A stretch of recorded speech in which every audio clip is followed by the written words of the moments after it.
Shalom Bapak Ibu Saudara yang dikasihi oleh Tuhan kita Yesus Kristus. Berjumpa kembali di dalam program seri pendalaman Alkitab. Bersama saya Billy Elia yang seperti biasa akan menemani saudara selama kurang lebih 10-20 menit ke depan, di mana saya akan mengajak kita untuk membaca dan merenungkan kebenaran firman perikop demi perikop dimulai dari Perjanjian Baru. Dan di episode seri pendalaman Alkitab kali ini kita sudah memasuki seri yang ke-22, yang kali ini terambil dari Matius pasal yang ke-7 ayat yang ke-6.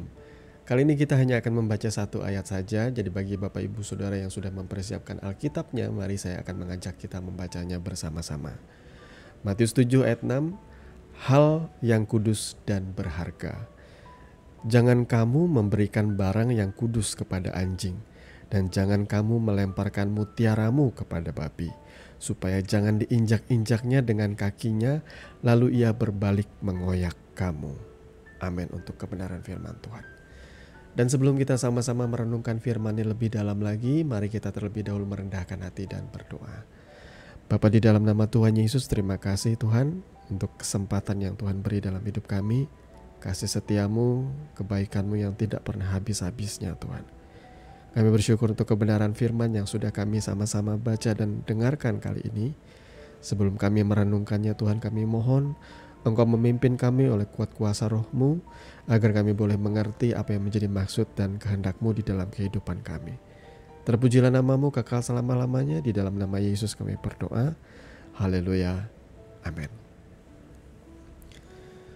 Nah, saudaraku yang dikasihi oleh Tuhan kita Yesus Kristus, nah, firman kita kali ini tentunya adalah sebuah ungkapan yang mungkin tidak umum ya.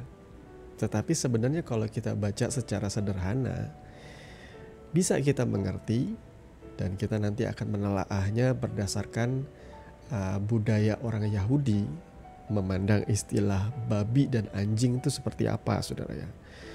Matius 7 ayat 6, jangan kamu memberikan barang yang kudus kepada anjing, dan jangan kamu melemparkan mutiaramu kepada babi, supaya jangan diinjak-injaknya dengan kakinya, lalu ia berbalik mengoyak kamu. Nah saudara, babi dan anjing itu kalau di dalam kebudayaan atau tradisi orang Yahudi adalah hewan yang dilarang untuk dimakan atau low kosher ya.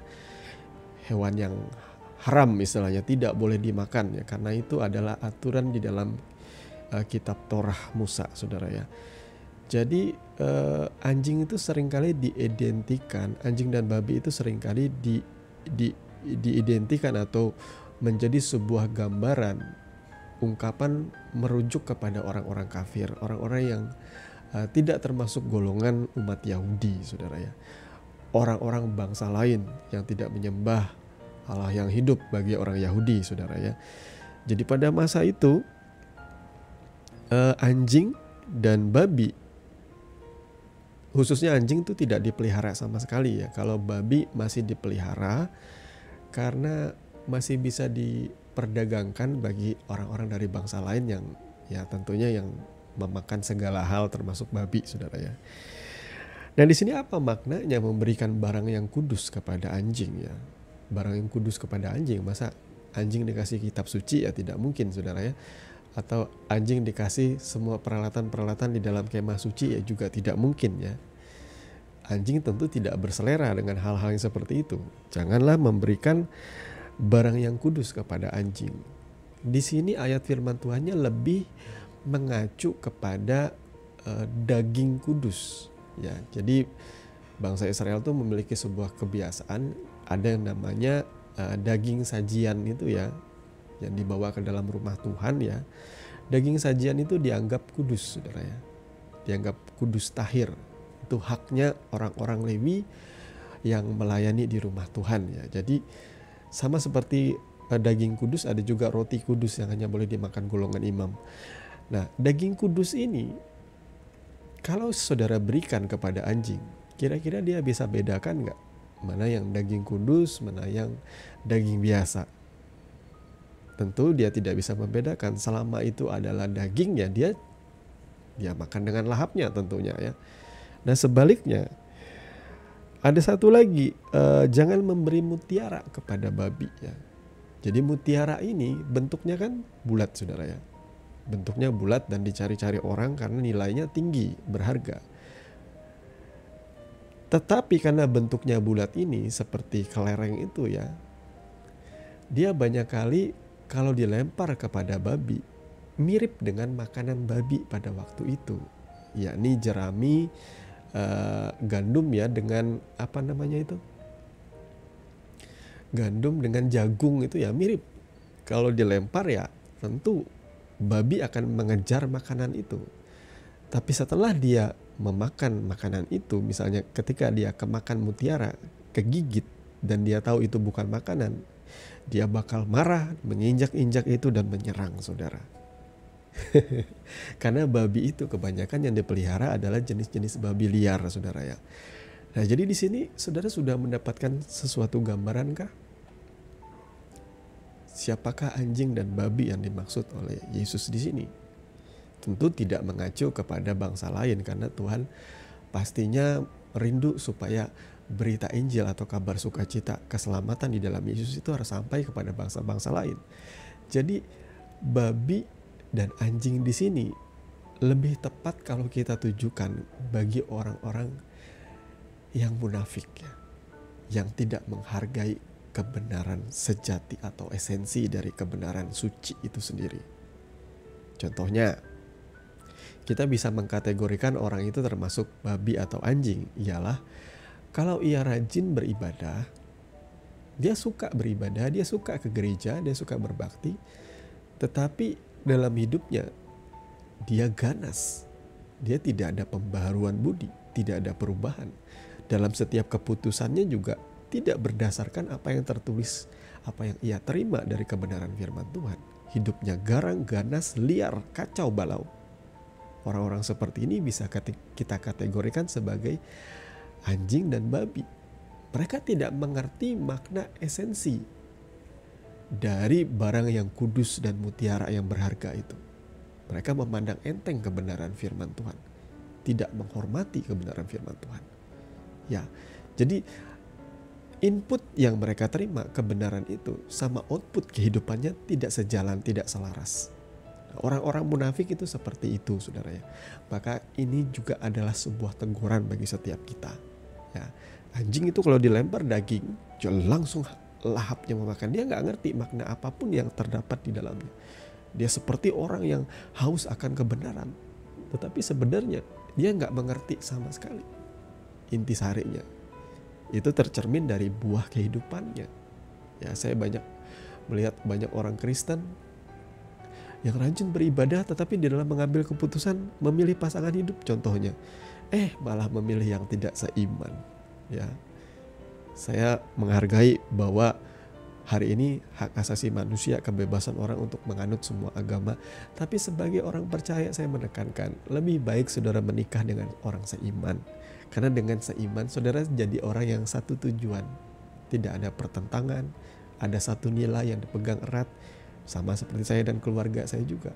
Kalau saya dan seisi rumah saya menyembah, memuliakan Tuhan, kami bersama-sama beribadah, berbakti, tentunya ada begitu banyak masalah lain, perbedaan-perbedaan di antara kita yang bisa kita atasi bersama-sama saudara ya.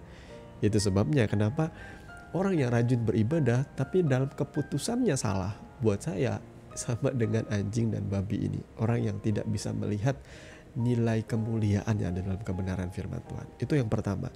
Ada tafsiran yang kedua lagi bahwa anjing dan babi itu dimaksud adalah orang-orang yang memang membenci kebenaran. Ya, membenci kebenaran. Sama seperti berita Injil Yesus Kristus itu ya, ketika orang menyampaikan tentang berita Injil pada masa itu, mereka orang-orang yang dibenci oleh dunia ini, ditolak oleh dunia ini. Bahkan berita Injil tentang Kristus Yesus itu dianggap sebagai ejekan, guyonan di masa itu oleh orang-orang intelektual. Bagi mereka mengikuti Yesus itu apa sih? Kita kan orang yang maju, apalagi zaman sekarang ya. Orang-orang teknologi sudah maju, kemajuan zaman sudah maju, kebebasan sudah kebebasan dalam banyak hal, dalam segala hal. Dan bagi orang, apa relevansinya gue mengikuti Yesus? Ya tidak ada kepentingannya. untuk aku mempercayai firman-Nya. Firman Tuhan sudah tidak lagi berharga. Bahkan berita Injil ketika disampaikan itu akan jadi ejekan, jadi guyonan di setiap kali pertemuan.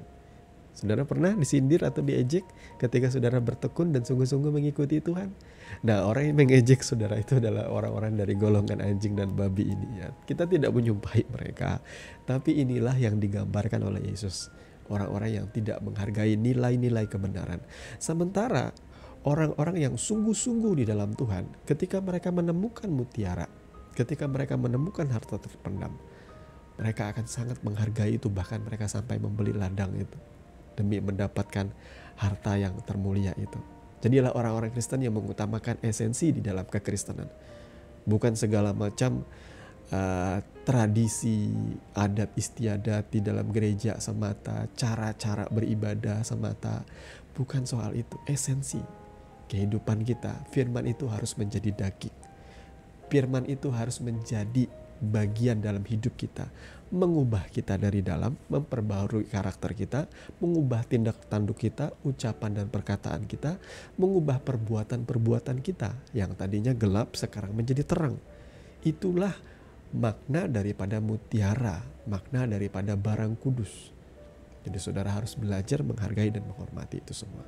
Mari, dari dua tafsiran tadi, kedua-duanya kemungkinan besar banyak di antara kita sudah melakukannya. Mari kita bertobat, kita merendahkan diri, dan kita berusaha untuk memperbaharui hidup kita, menyangkal diri, memikul salib, dan mengikuti Tuhan. Tuhan Yesus memberkati firman-Nya. Mari kita berdoa untuk kebenaran firman Tuhan. Bapa, kami mengucap syukur dengan kebenaran firman yang sudah kami dengarkan kali ini. Kami percaya Tuhan menolong kami supaya kami boleh hidup dan melakukannya di dalam kehidupan kami hari demi hari. Berkati setiap kami Tuhan, kami percaya Tuhan menjadikan kami berhasil dan beruntung di dalam setiap apapun yang kami kerjakan. Yang sakit Tuhan pulihkan, yang lemah letih lesu Tuhan akan memberikan kelegaan bagi setiap kami. Terpujilah nama-Mu Tuhan kekal selama-lamanya. Di dalam nama Yesus kami berdoa. Amin. Saudaraku yang dikasihi Tuhan, kita sudah sampai di penghujung program seri pendalaman Alkitab. Terima kasih buat Bapak Ibu Saudara yang tetap setia untuk mengikuti kami dan juga mendukung kami di dalam doa supaya kami terus berkembang dan menjadi berkat bagi banyak orang. Sampai bertemu di dalam renungan firman Tuhan di episode yang berikutnya. Kasih karunia menyertai saudara sekalian. Shalom.